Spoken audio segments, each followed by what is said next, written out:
And Tuesday marks 40 years since a crowd rush killed 11 people outside the former Riverfront Arena just before British rock legends The Who played a much anticipated concert. And anchor Tanya O'Rourke, she has spent the past 4 months traveling and working on an hour-long documentary to look back at that tragic event. And here's Tanya this morning with an exclusive sneak peek of this groundbreaking special. I set out to capture the special relationship created between the band and a local high school where 3 of the victims attended. For the first time ever in The Who, The Night That Changed Rock, Roger Daltrey and Pete Townshend shared their raw feelings, and they did not hold back with me about how that night affected them over the past 4 decades. Here's an exclusive sneak peek at this groundbreaking special. You think we look pretty good together. Our journey to interview The Who took us 2,400 miles away from Cincinnati to Seattle, Washington. The band was wrapping up the final leg of its Move On tour. Roger Daltrey, Pete Townshend, and longtime manager Bill Curbishley thought it was time to sit down and talk about the night that changed rock 40 years ago. Did it change you, what happened?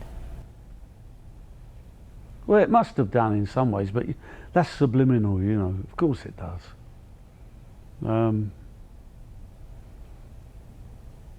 But you can't put a finger on any particular way, no. For 40 years, the band members have carried in their hearts the loss of 11 young lives in Cincinnati before one of their shows. All of the victims died of asphyxiation, crushed by the crowd trying to get inside the Coliseum for festival seating, meaning no assigned seats.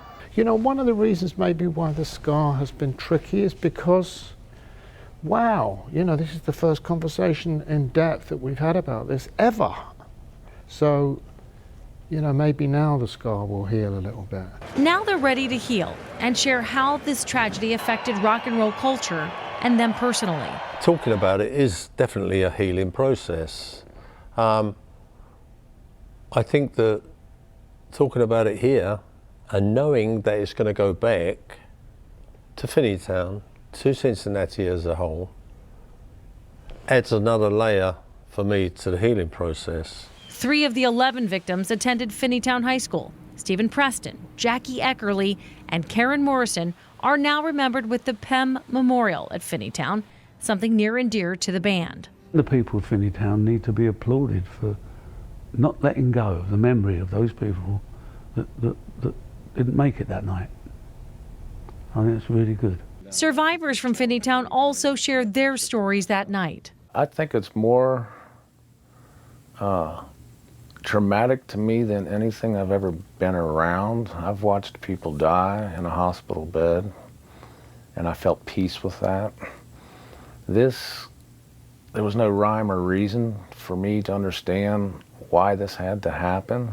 And family members of lives lost remember their loved ones. Jackie was a social butterfly. Yes.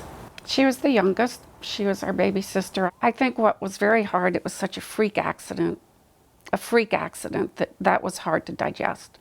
It was hard to understand that you could be waiting in line for a concert and die. Personal perspectives from so many affected by the events of December 3rd, 1979 come together for the first time on television, right here on WCPO.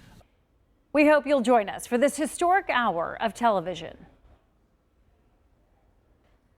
And The Who, The Night That Changed Rock, airs right here on 90 Your Side on Tuesday in prime time at 8 o'clock.